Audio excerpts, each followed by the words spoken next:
Okay. Yeah, I think it's recording. Okay, so hello everyone. We are here with the CEO of Eolus, Per Witalisson, and we're going to talk a little bit about some of the main doubts I have received and I have about the company. And first of all, let him introduce a little bit himself. Thanks, Hugo. I'm Per Witalisson, CEO of Eolus. I've been with the company for quite long time, and I've been CEO of Eolus since 2012. So it's been an interesting journey in an interesting industry, definitely. Yeah, talking about the industry, I think that better to explain anything myself. For those who don't know Eolus, I have a write-up on it. I have made some interesting notes, so I will link to that in the video. And first of all, to talk about the market, we will just ask some questions to Per Witalisson, as he will know it much better than me.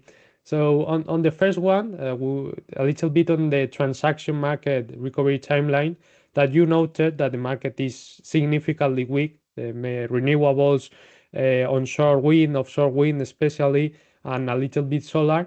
What indicators do you usually use to signal that the market is weak or strong? If you are seeing any green shots in these indicators, and if you expect this weakness of the market to continue into 26 and 27. Yes, we are a pure play developer of renewable energy. So we mostly experience these signals in the attention that our projects get when we bring them to the market, and in uh, the number of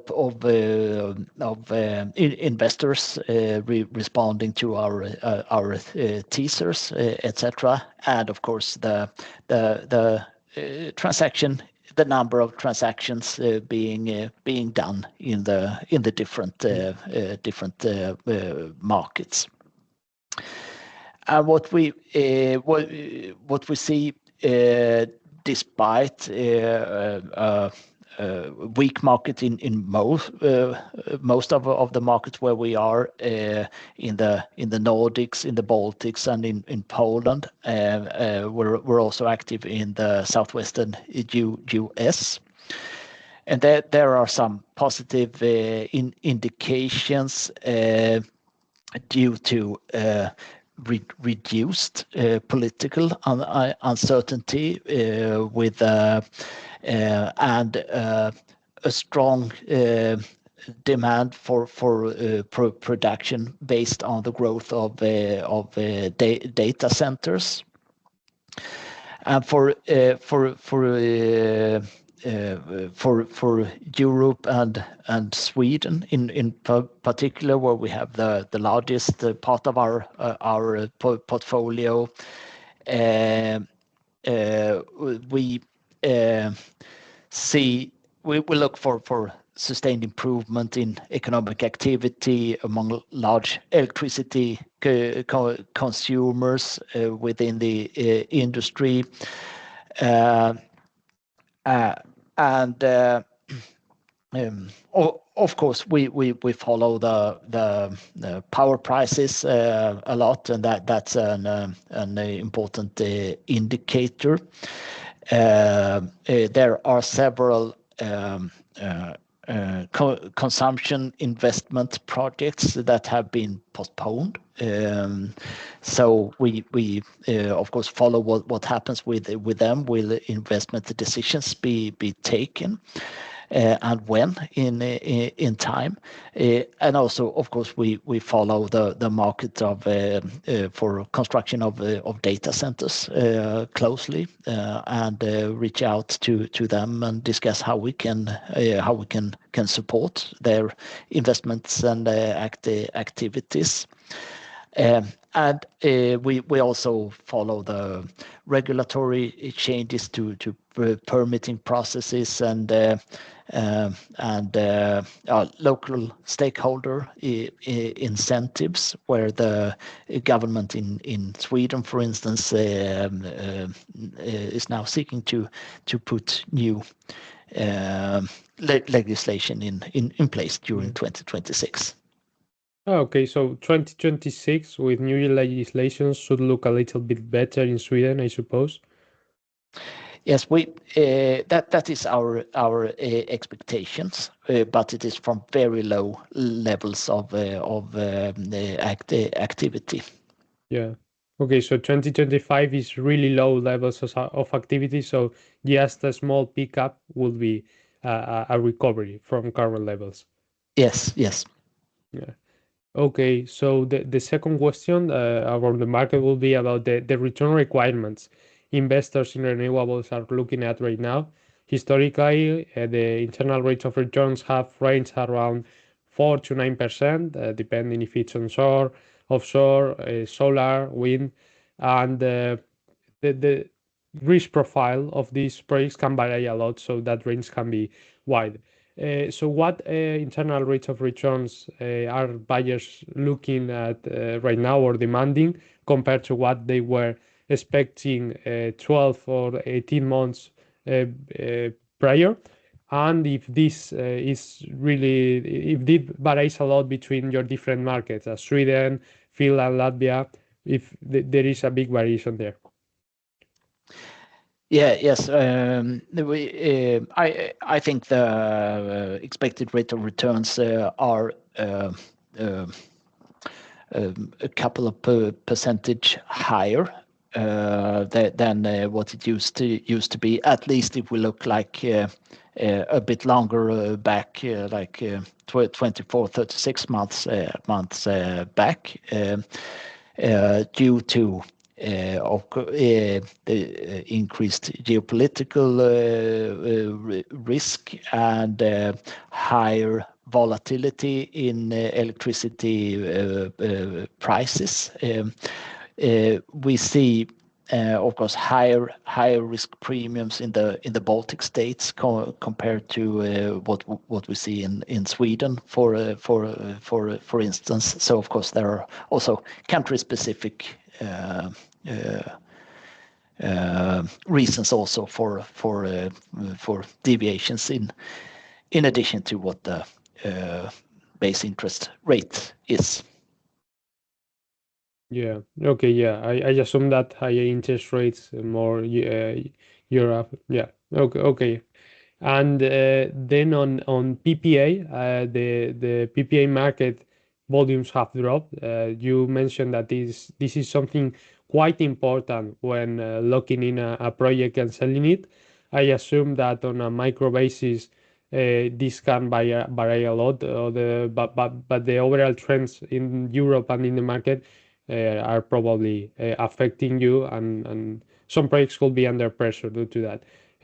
Does this materially affect the possibility of selling some of the later stage projects? Do you see viable to find a buyer without a PPA? Yes, depending on if we can secure an commercially attractive PPA or not, it may affect who the buyer would be of the project. Without the PPA, we're much more limited to sell to larger utilities, etc., that can have their own strategy, hedging strategy on corporate level, etc., while more financial players like different kind of renewable funds, etc., prefers or requires PPA.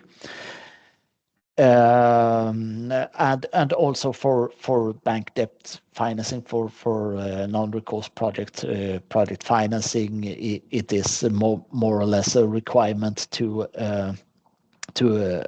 have a long-term PPA in place to secure low enough and attractive interest rates on those loans. But on the other hand, if with good PPAs, it is definitely possible to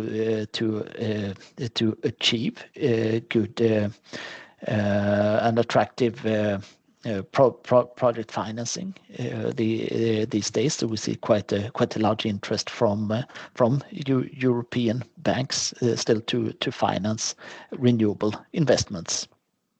Okay. Yeah. Okay. Then on despite the weak market, you secured a PPA for some of your biggest projects right now that are Fagelas, Dalevo, and Borg. Not sure if I am pronouncing that right. Uh, this PPA was described as a pay-as-produced structure. If you could tell us a little bit about what pricing was secured and a little bit what internal rate of return is basically this PPA securing for a buyer. Yes, it's correct that we secured a 15-year pay-as-produced PPA for this portfolio of three Swedish projects of 88 megawatt in total and 300 gigawatt hours a year of production. And we cannot disclose the price achieved, but it was definitely perceived attractive by the market, and it also increases the depth ratio that can be used for the projects. So it both reduced risk for Eolus and for banks, and is definitely attractive to investors. And over the years, we've been very active since the last 10, 12 years at least in the market for corporate PPAs. So we've done several PPAs with Google, PPAs with Amazon on both sides of the Atlantic, also with Hydro, the Norwegian company, and with Alcoa and some other global energy majors. So we're always in active dialogue with PPA off-takers. Yeah. Okay. Yes. So I understand that you cannot say about the pricing that you secure, but around the rate of return secure for the project, it's competitive with what you are seeing demanding by investors, or it was on the lower end of your expectations due to market pressures. Yes, we're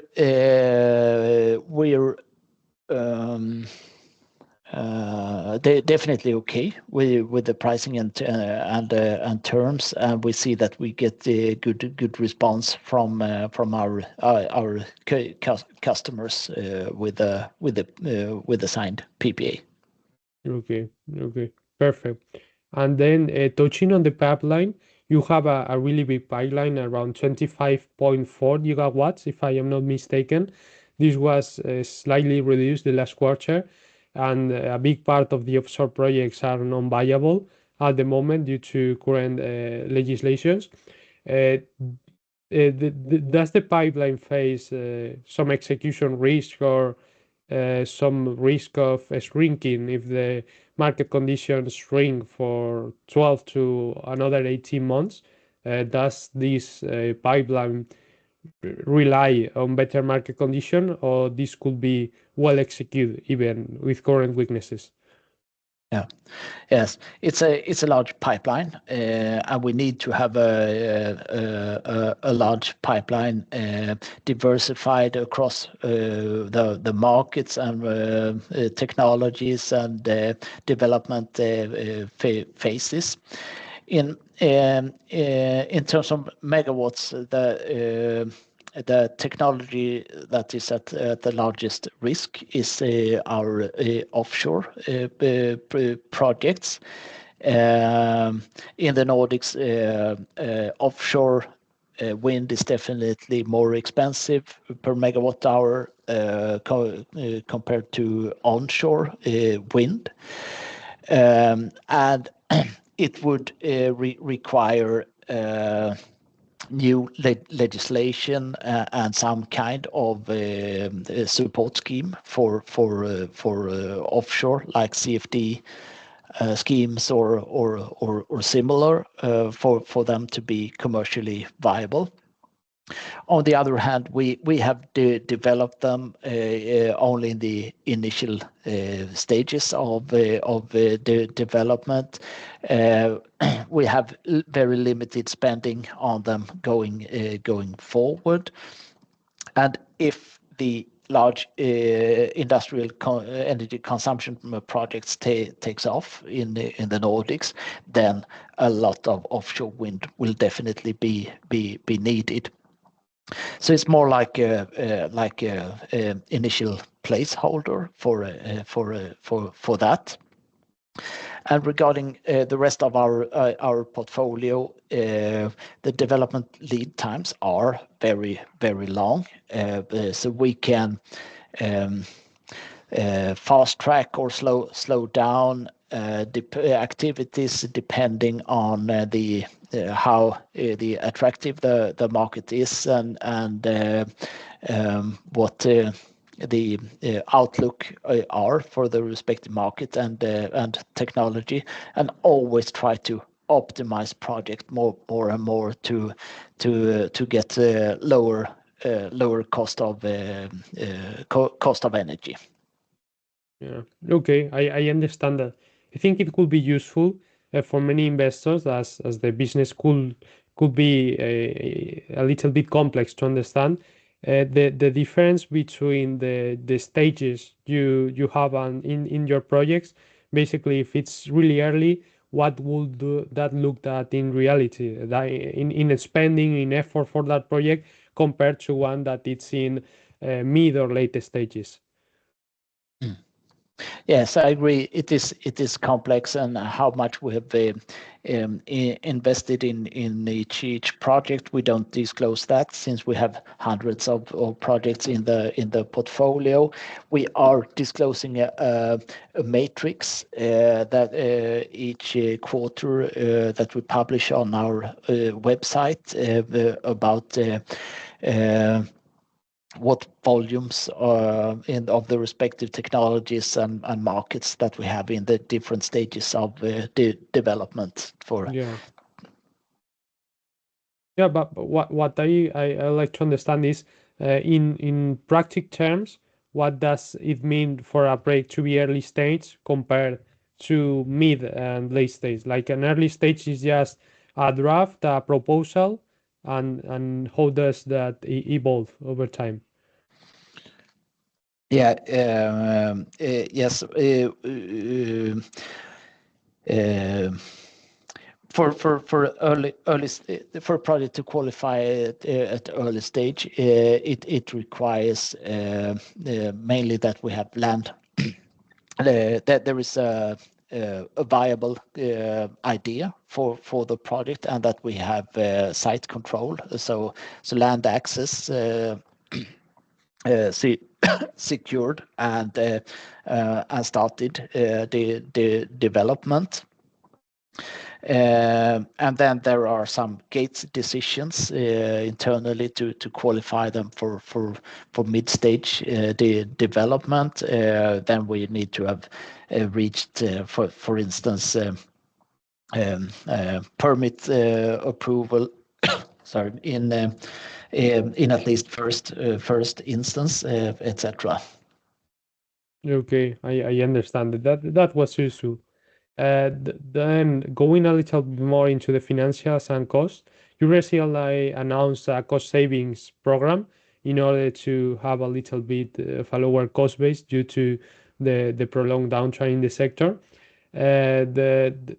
If the market remains weak, are you seeing this as sufficient, or should the expectors expect a little bit of further restructuring? A little bit, if you can also tell us a little bit where this cost cutting has been done, and if you do see any possibility in the future, if the market remains really weak, of Eolus having some problems to break even at this current cost base. Yes, um, um, we are agile, and we will adapt as the market changes. But for now, I believe that 60 million SEK, that roughly equals uh, 6 million euros Yeah. per year in cost reduction will be sufficient to retain operational efficiency. And we can scale that up and down quite quickly. We've been in the industry since 1990, so for 35 years. So we've been through ups and downs of the market, and I'm not worried about our ability to break even from an operational perspective. And there are, of course, several additional levers to pull to ensure stay power if the market would go even more sour. We are in a quite good position, I would say, with and lucky to have a pipeline of high quality project these days. So it's up to us to show that we can convert these assets into cash, and to secure stay power, and for additional investments in pipeline, and to return to shareholders. Great to hear that. I think it has been quite a clear answer.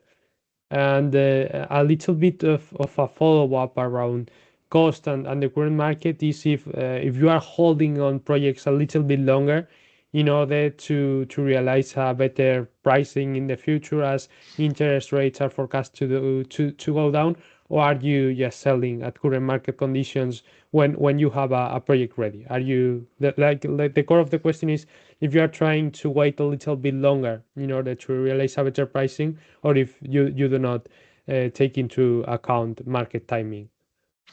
Yes, we can. We can do both. We can sell at current market conditions, and we can hold on to projects longer.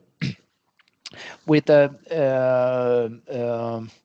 financing we achieved earlier this year by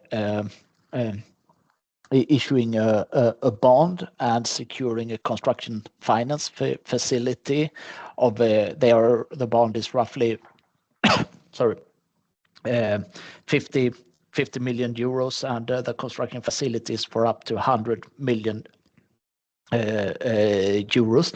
We can take some projects through construction and sell them later if we deem it will generate more value in relation to risk. And we can also sell earlier, as we've done in several of the recent transactions to balance that. So it's very much about risk and reward, and with the financing structure we have in place, we can really decide about that ourselves. Yeah, you have quite a lot of flexibility, like to take projects a little bit longer or to just sell them at the moment. Okay, that sounds great.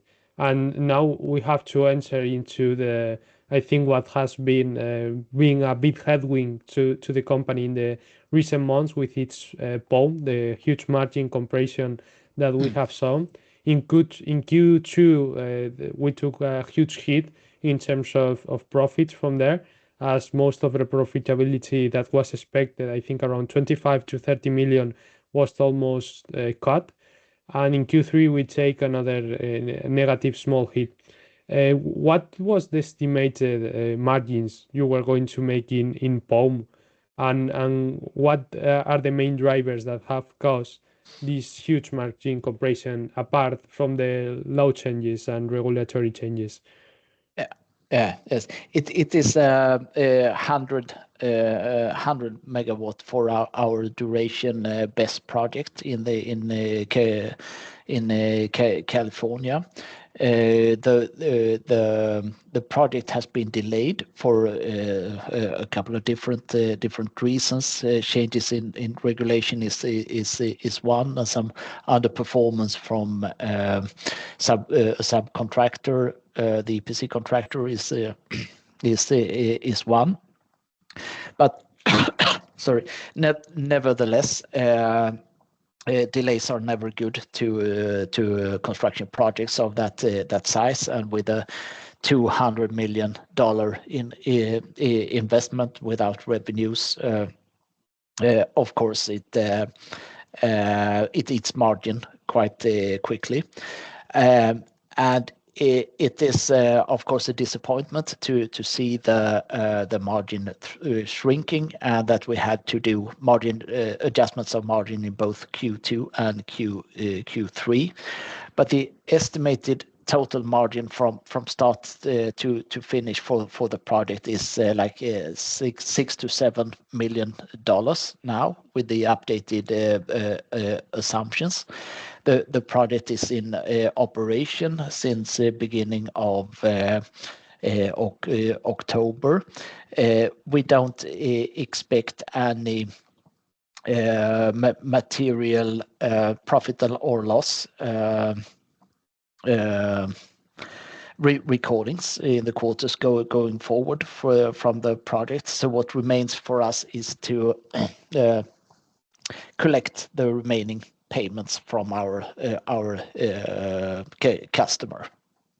Okay, so there was just a little bit to understand how it is the earnings recognition versus cash collection. For example, in that project, you have already recognized most of the earnings and the profit impact. How does this like translate in the balance sheet movements? I guess POM was as working capital, we could say, or property, plant and equipment in the balance sheet. Does the property, plant and equipment of POM capitalize at cost? And when does this property, plant and equipment get converted into cash? Yes, we have to, for a contract like that, we sold the SPV in the beginning of 2025. So all those tangible assets and the debt associated with it left our balance sheet at that point in time. But we then have to recognize the revenues based on the degree of completion, and also due to IFRS, and to revenue record revenues and costs according to that. Based on our best estimate, and that is what has hit us now in the recent quarters, when we have to lower our return margin expectations for the projects.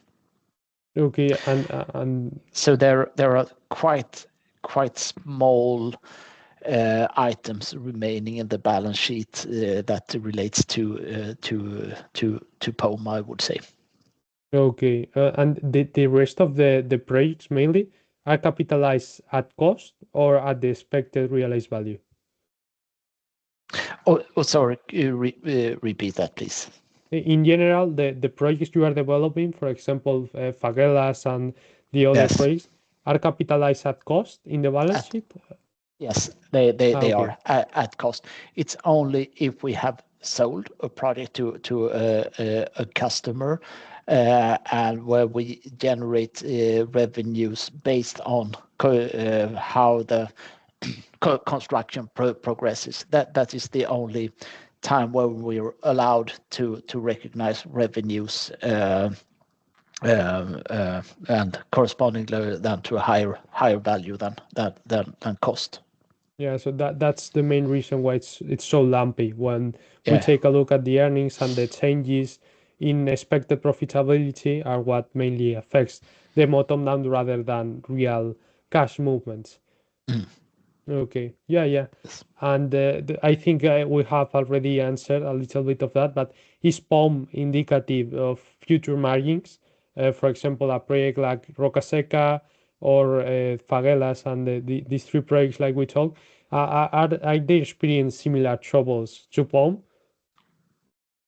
Now, of course, if we compare with Roca Seca to POEM, we of course bring all the experience from the POEM transaction and construction into the negotiations, both with banks and in investors.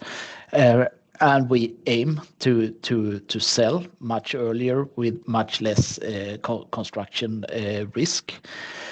Um, and we have secured a tolling agreement that is like a PPA for batteries that we have secured that for Roca Seca.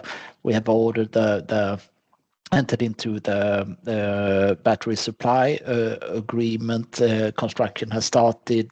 We have the grid connection agreement. So we're in quite well shape to do a transaction near time, and the project definitely attracts a lot of interest. Okay. Great, For great. for the Swedish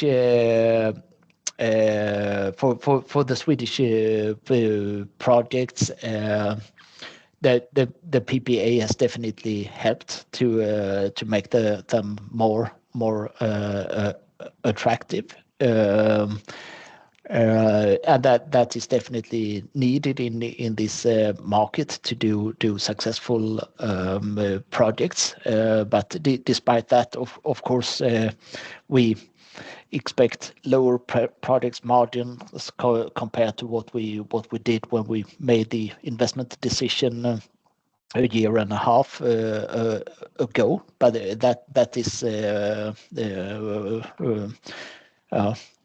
is what it is, and we just have uh, to work with what we have. Yeah, with the current market, and it's true that the interest rates are higher and also costs are higher. And a little bit of a follow up here. You are historically the margin you have achieved in these heavier capital projects. It's high single digits, if I am not mistaken. I assume right now we will be a little bit lower, especially POM will be low single digits as far as my calculations go. Uh, but going into this market, do you think you could still achieve mid single digits on these heavier capital projects? Yeah, yes, we absolutely think so, and to accelerate our return, also we have to um, uh, avoid the largest capital commitments also. So you can see that also in the latest deals we have done, where we sold Pienava. That's a Latvian wind project Yeah, which we sold to Latvenago when construction started, and where we will get paid by milestones payments as the construction progresses, and with very limited construction risk. yeah, And the same goes for the Swedish wind project Fageråsen that we also in July sold to OX2, where they took over overall capital commitments and where we also will get paid. Our developer premium will be paid based on milestones for how the construction Mm. progresses. Okay.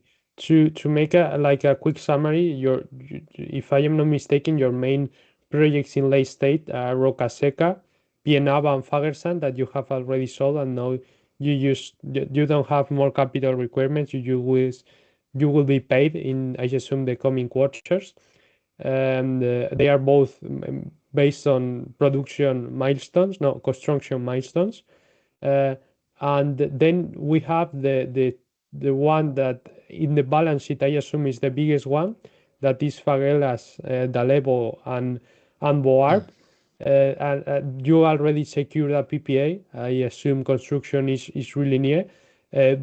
Are you expecting this huge working capital to be released soon? Yeah, yes, we are. You're right. Those three Swedish wind projects constitute a large part of the balance sheet. So, and all projects are now, all three projects are now in operation and also generating revenues under the PPA. We are in advanced sales negotiations. And we've said that we have, compared to Q3, we have roughly 100 million SEK, so 10 million euros more to invest in the projects. And during Q4. And of course, the selling of them will release a lot of or the deployed capital, which can be used then to reduce the net debt that we had at the end of Q3 and generate quite a large cash position. Yeah. And the stock is currently trading at almost half of tangible book value. So that means basically that doing buybacks will mean buying a piece of each of all the projects at half of the not even the expected value, but the just the development cost, what has already been invested into them.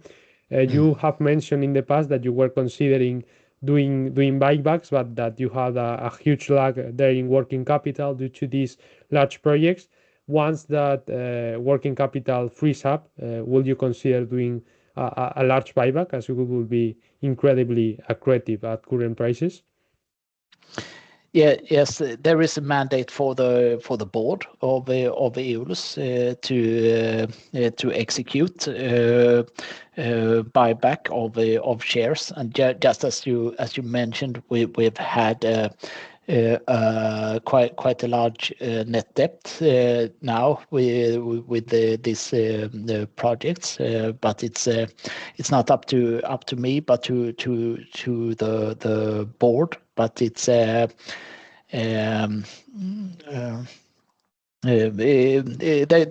will definitely be discussed when these projects have been sold. Okay, thanks for that.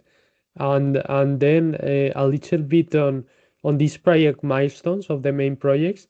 Are these milestones you will be paid upon distributed over large periods of time, or are we talking about 6, 12 months for most of them? Yes, for both Fageråsen and for Pienava, we expect to collect the remaining milestones during 2026 and 27. Okay, perfect. And when you receive all the working capital back and the cash, would you be looking for more diversified, more smaller projects, or would you repeat a little bit the trend you have been continuing for the past years of concentrating on these high quality projects? We will be quite strict and stringent in our capital allocation in this market. So quite selective prioritization of project, but in terms of size, it differs a lot between the markets. In the US, for instance, all projects are quite large compared to European projects. So Yeah. it's good for us to have this diversification and over both markets and technologies and project sizes. Yeah, great to hear that. Now, to touch a little bit on your forecast and your plan for 2025 to 2027, I think it is. You are stating looking for around, I think it was 1,400 million in EBIT over this span, if I am not mistaken, and to achieve 15% return on equity. Historically, you have been able to achieve a really good return on equity and therefore good EBIT. The first question will be, why are you able to get this really good return when many other renewable developers have achieved much lower returns? What's kind of your competitive advantage there? And then if you are still confident into this forecast, even in current market environment, or this forecast relies a bit on a little bit of a market improvement. Yes. The goal will definitely be challenging since we're now 1 year into the 3-year strategy cycle, and of course the possibilities to achieve it probably requires some better improvement in market conditions, but we are always competing and challenging ourselves to achieve it, and the cost savings program should be viewed in that light as well, and that is a number that is needed to achieve the overarching financial target of a 15% return on equity. So what I think makes us unique for a European developer is the US position as well, which is where we are positioned in the southwestern states of California, Nevada, Arizona, where we see a really huge growth in demand for all new energy to support the data center investments and also to support the very weak grid. And now when also regulations for tax credits, etc., have been cleared out, it's we see definitely more interest from investors positioning themselves to invest based on these new rules and regulations, and that we have some good projects in the pipelines that can yield good margins to support this target. Okay, great to hear that.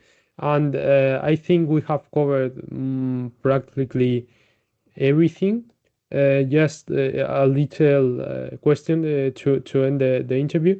I have noted that insider ownership in Eolus, it's quite low. I have seen that you have started to make some smaller purchases into the market, and how are you thinking about increasing that ownership at the current moment that the stock is incredibly cheap? And I assume the incentive targets, long term and short term, should also help to increase that ownership on Eolus. Yes. Personally, I've bought shares a couple of times this year, and I've done so overall all years, and never sold any shares. And the bonus schemes and incentive programs at the Eolus are based on that at least half of all bonuses for all employees are based on return on equity targets to be as much as possibly aligned with the shareholders. There is also a small share savings program where all employees also are allowed to participate, and where share price development over 3 years after investment is the main driver. So most myself and most of the management invest in that share savings program also is each years, and it's a program where you invest your own private money, so that also shows commitment, Okay, I think. great to hear that. I think we have covered mostly anything. Any closing remarks you would like to comment to any prospect that an investor who might be thinking about the Olus and might seem a little bit complex or a little bit of a rough environment? Yes, it definitely is a complex market and a complex business where with huge swings over quarters. So I think it's really important to look at how the product pipeline develops, and what value we can create over time, and what dividends, etc., that we can return to shareholders. So we Uh, think more about equity than earnings in terms of measuring the performance of the business, that growing equity and tangible book value. Yeah, yes, I would say that compared to looking at EBIT for instance for quarters, that makes more sense. Great to hear that. I think it has been a great interview. Nothing much more to say. We have covered a lot of things, and thank you, Per Witalisson, for your time, and nothing more to add. Thanks Thanks a for your lot, you. time. Thanks a lot, Hugo.